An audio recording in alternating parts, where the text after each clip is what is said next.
Izin mohon buka masker. Bismillahirrahmanirrahim. Assalamualaikum warahmatullahi wabarakatuh. Salam sejahtera, Om Swastiastu, Namo Buddhaya, salam kebajikan, salam Indonesia bicara baik. Saya Agung Laksamana, Ketua Umum Perhimpunan Hubungan Masyarakat Indonesia. Terima kasih atas kesempatannya kepada CEO The Economic, Mas Bram, atas dukungannya kepada Perhumas selama ini. Dan untuk Mas Fajrul tentu saja nggak perlu ujian, Mas Fajrul sudah langsung menjadi salah satu anggota kehormatan untuk Perhumas. Mohon tepuk tangannya untuk Mas Fajrul. Teman-teman semua, saya langsung aja, Bapak dan Ibu semua, slide saya.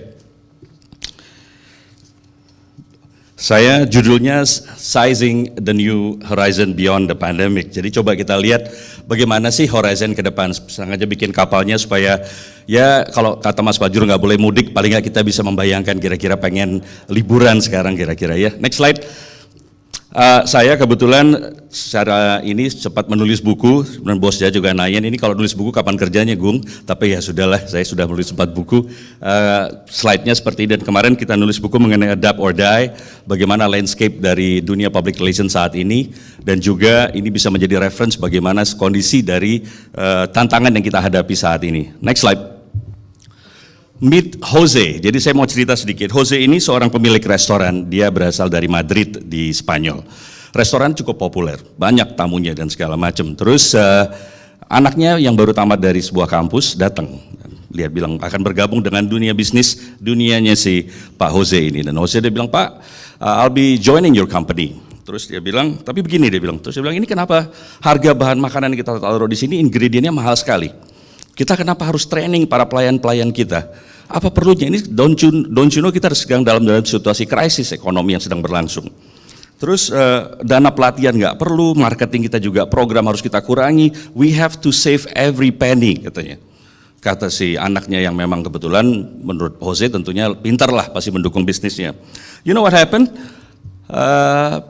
Tamunya mulai berkurang. Word of mouth, positive campaign mengenai restorannya semakin berkurang. Komplain malah karena makanannya udah hilang taste yang tadinya enak. Akhirnya jadi sepi seperti ini. Terus apa yang dikatakan Jose kepada anaknya? Dia bilang, San, kamu benar sekali. Memang ada krisis ekonomi yang besar yang sedang terjadi saat ini. Saya sangat berterima kasih. Imagine kalau kamu tidak kasih saran-saran itu tadi, pasti perusahaan kita sudah bangkrut, restoran kita sudah bangkrut. Ayahnya nggak sadar, kosong. So ironis, krisis ekonomi adalah hal yang nyata. Tetapi reason dan tanggapan yang kita hadapi dengan idealnya tidaklah seperti ini. Next slide. So tantangannya PR itu apa sih? Challenges out there itu menurut saya ada 11. COVID sudah pasti, kita harus pakai masker kemana-mana. Kedua, business disruption, industry 4.0, saya nggak usah ceritakan lagi. Pasti semua sudah tahu, sudah berubah, yang dulunya nggak ada Gojek, sekarang ada Gojek dan segala macamnya. Kemudian semuanya mobile. Saya yakin mungkin ada 1 telepon dan 2 smartphone mulai sekarang. Tadi ada penduduk kita 270, 350-nya adalah punya smartphone. So lebih banyak smartphone-nya daripada penduduk kita. Jadi semuanya ini kalau mau komunikasi pasti dengan smartphone. Landscape sudah berubah, media ups and down. Ada yang berkembang, ada yang tutup. Alhamdulillah ekonomi berdua sudah 2 tahun ini berjalan terus. But media is struggling. Ada di Indonesia ini kata Dewan Pers ada 47.000 media kalau nggak salah Mas Fajrul ya, dan 70%-nya adalah media abal-abal. Jadi tolong diwanti-wanti aja teman-teman humas semua, yang mana media mau di approach. Kemudian fake news dan hoax, banyak sekali. Zaman COVID semua fake news dan hoaxes berlangsung. Fake influencer, berarti yang banyak likes itu di China ada yang namanya click farm yang nge-like punya Anda. Memang sengaja dikondisikan supaya kelihatan populer. Apakah dia real? It's fake ternyata. Kemudian robot journalism, robot yang sudah menjadi jurnalis. Tidak hanya di sini, di berita tagar waktu itu sudah ada, di Australia sudah ada, di New York Times dan New York Post semua sudah ada, dan itu adalah robot yang menulis artikel secara langsung. Di Swiss malah hasil electionnya dalam waktu 5 menit, 2 bahasa, French and German, robot yang nulis. So itu tantangan juga. Kemudian artificial intelligence di mana-mana. Anda sekarang tanya smartphone Anda, restoran apa yang terbaik di Jakarta saat ini, Siri yang akan mengatakan, oh restoran ini katanya. So Siri menjadi influencer kita semua. Next slide, news influencer. Sorry, balik lagi Mas. Siri, terus kemudian information overload. Jadi sekarang semakin banyak, dari pagi sampai malam, kita tuh terekspos dengan 30.000 advertising messages. 30.000 dari bangun pagi subuh tadi Pak, sampai nanti nge-charge malam, itu 30 advertising messages. Belum lagi YouTube, Instagram, LinkedIn, WhatsApp grupnya Pak Mas Fajrul, saya nggak tahu berapa, pasti lebih dari 50. Itu saja sudah bertarung mendapatkan less attention span dari kita. Orang baca artikel untuk mendapatkan image katanya cuma 8 second Pak, 8 second. Sedangkan ikan emas itu lebih paying attention dari ke kita, karena dia cuma 9 second. Jadi kita sulit mendapatkan attention orang saat ini. Nah, ada satu tantangan lagi menurut saya, next slide-nya. Jadi ada survei di luar negeri, bisa next slide Mas. Pertanyaannya adalah, ternyata banyak yang nggak aware. Jadi di 1.000 orang dibikin survei mengenai, do you know, does your family understand PR? Nah jawabannya, 72% orang-orang PR itu mengatakan bahwa orang tuanya nggak tahu PR itu apa. Jadi tanya nanti tolong di rumah, orang tua Anda tahu nggak kira-kira saya kerja di apa sebagai di PR? Yang lebih parahnya lagi, 41% spouse-nya, bisa istri, bisa pacar, bisa suami, nggak tahu apa yang dikerjain suami atau istrinya mengenai PR. Jadi saya minta tolong kepada Bapak Ibu semua, dari 11 tantangan tadi, plus satu ini, banyak orang masih nggak tahu PR itu apa, tolong tanya ke istri atau suami Anda atau pacarnya nanti, do you know what I'm doing in the office? Kalau nanti akhirnya pada berantem, saya mohon maaf. Ternyata dia nggak tahu kerja suaminya apa di kantor. Next slide. Ekonomi itu katanya begini Mas Fajrul dan teman-teman semua. Ini yang saya dapat dari beberapa. Kita tahu semua ada L shape, ada U shape, ada ini Pak Abbas mungkin lebih tahu W shape. Ini ada yang baru yang saya baru dengar juga, K shape. Jadi kita recession, ini kemarin Covid, recession turun, dan industri ini yang berdua. Tadi Pak Abbas punya data juga kayaknya mendukung. Ternyata yang recovering industri dari situasi saat ini adalah teknologi, retail, pastinya saya rasa ini adalah e-commerce retail, kemudian software services, Zoom, semuanya lah, Google Meet and everything else. Tapi yang perlu bantuan industri, travel, entertainment, hospitality, food service. Datanya Pak Abbas, datanya Pak Sandi, tentunya melihat bahwa tren ini seperti apa. Tapi ini mudah-mudahan tidak begitu lama, mudah-mudahan, karena menurut saya basic needs-nya orang ya tetap makan ya Pak ya. Karena Abraham Maslow ya, hierarki needs itu sandang pangan papan, dan orang juga pengen traveling. Jadi mudah-mudahan ini akan bounce back dalam waktu 1-2 tahun ke depan, bahwa gap yang K itu akan menjadi lebih kecil. Tapi ini adalah yang needs help. Next slide. Jadi yang harus kita adopsi, harnessing adalah digitasi, to adapt kepada post-pandemic saat ini. Jadi digitalisasi adalah key-nya. Next slide-nya kenapa? Bisa kita lihat next slide-nya Mas. Katanya satu ini consumer behavior berubah, semuanya serba digital, inovasi, online, pemakaian Zoom. Ini udah kejadian. Kemudian digitalis potensinya, ini adalah McKinsey report, jadi bukan saya yang buat. McKinsey yang bilang potensinya itu akan tumbuh 121 miliar dolar sampai tahun 2025, 4 years from now. Ya, terus digitalisasi ini sektor apa yang akan sangat diuntungkan? Sektor manufacture, sektor retail, transportasi. Dan ini adalah menjadi what's next-nya untuk ekonomi Indonesia. Ini datanya McKinsey. So optimisme, it's there. Pasti ada di situ. Next slide. Oke, so bagaimana kita maju ke depan? Ternyata sama yang seperti dibilang oleh semua, it's about diferensiasi. Apa sih make our company dan business ini stand out?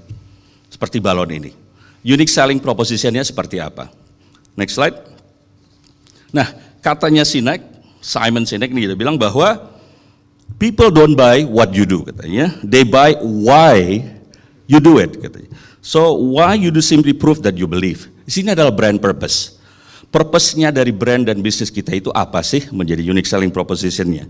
Dicoba ya, katanya 2/3 dari konsumen mau perusahaan yang stand up, contohnya sekarang ini social and environmental issue. Konsumen maunya 2/3 masalah social and environmental issue. Ini niche, pasar yang harus kita explore. Contohnya coba beberapa contoh brand purpose. Next slide-nya ke atas sedikit Mas. Lagi ke atas ya. Ini beberapa contoh. Disney katanya, purpose saya untuk create happiness. Kalau Anda masuk ke Disneyland, it's all about happy places. Coca-Cola kalau Anda buka, ini mungkin mendekat buka puasa jadi kebayang, nanti kalau dengan refreshingnya Coca-Cola nanti, jam berapa tuh, 5:45 kita ya. Facebooknya seperti apa? Harley Davidson, saking purpose-nya besar, orang mentato badannya dengan logonya Harley, percaya atau tidak. That's begitu engagement-nya orang dengan brand tersebut. So purpose, brand purpose menjadi key. Next slide. Nah, Ini ada DuPont worker. DuPont adalah perusahaan besar. CEO-nya itu kebetulan lagi keliling ke pabrik, lihat pekerjaannya dan segala macam. Ini pabrik pembuatan bahan Kevlar, jadi anti peluru, Mas Alex. Jadi kan dia lagi kerja, gitu lagi. Itu CEO-nya datang, ya, what do you do? Gitu. Apa jawaban sang workernya? Well, we're saving lives. Karena adalah jaket anti peluru. Purpose-nya DuPont untuk si bahan Kevlar itu saving lives. Purpose-nya itu sangat real. Next. Jadi kuncinya, ini nggak ada hubungannya dengan di economic, tapi mungkin terinspire daripada di economic, adalah storynomic. Bagaimana membuat, ini agak dikit bisa biar kebaca, ininya mengenai, jadi bisa lebih entertaining.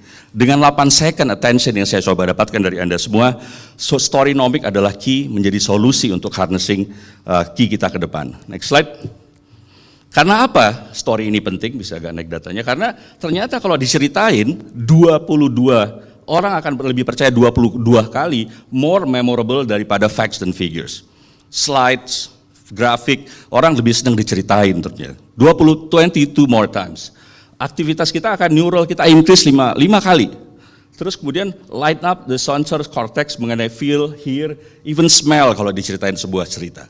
Dan juga visual storytelling, bahwa kalau ada gambarnya, katanya proses 60% time faster daripada teks. Kalau dikirim gambar daripada dikirim tulisan. Dan juga ini 90% informasi transmitted pasti dari brain kita adalah gambar. Bukan bentuknya wording atau teks. Dan di sini orang akan lebih ingat 65% Kak, lebih lama setelah 3 hari dari visual storytelling daripada hanya teks yang hanya 10%. So storytelling is the key. Next slide-nya.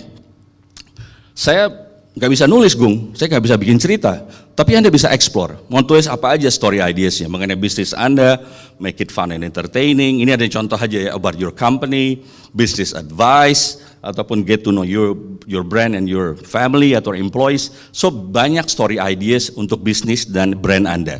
Explore them. Next slide. Juga gunakan PESO, paid, earn, share, and own.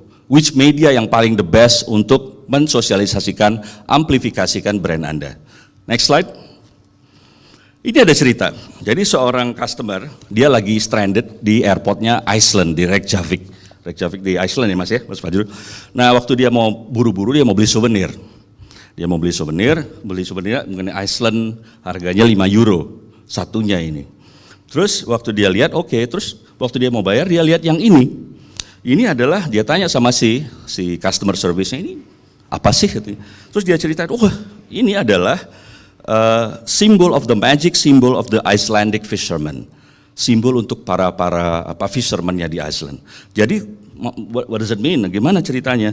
Dia menceritakan bahwa ini adalah simbol di mana orang-orang Viking itu suka meng-attack orang-orang di Iceland. Jadi para fisherman itu memakai ini, ditempelin di kapalnya, supaya mereka juga bisa berdoa kepada Tuhannya, dapat banyak ikan, dan memberikan safe trip bagi mereka nanti. Karena mereka bagian dari sosialisasi yang berdoa kepada Tuhan. So it's a fortune bagi orang yang memakai simbol ini. Oh ya? So how much is it katanya? It's 10 euro. Saya beli 5. Dia beli 5. Why? Story sells. Right? Next slide. So we have to think, sekarang ini bukan B2B, tapi human to human. Katanya begini, satisfy customer hanya akan bilangin kepada 3 temannya. Tapi angry customer akan bilangin kepada 3.000 orang. Apalagi dengan adanya sosial media saat ini. Lebih banyak di-blast kalau orang yang marah-marah. Next slide. Nah, ini contoh lagi. Ini barang-barang bekas. Barang-barang dari Loak. Jadi ada 2 jurnalis bikin sebuah eksperimen. Dia beli ada kuda-kudaan, ada nggak jelas lah barang-barang dari barang bekas lah. Rata-rata harganya 20.000. Jadi total barang-barang ini dibeli sama mereka $1 juta. Hampir berapa ini? 1,9, 2 juta lah ya. Totalnya itu $128. Akhirnya mereka bikin sebuah cerita. Ini an eksperimen, ya cerita masing-masing ada mengenai kepala Kennedy, ikan-ikanan ini, mereka masukkan ke eBay. Dalam 100, nggak sampai 1 bulan, 100 barang-barang ini laku terjual. Harganya segitu, 54 juta. Dari harga total yang dibeli cuma sampai 1,9 juta, laku 54 juta. Profitnya 2.800%. It's huge.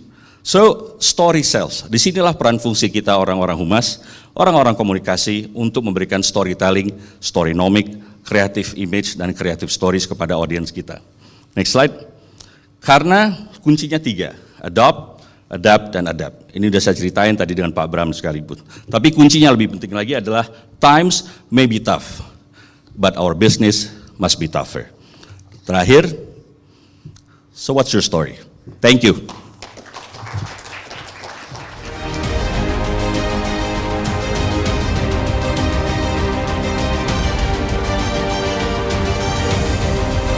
Ya, menarik sekali Pak Agus.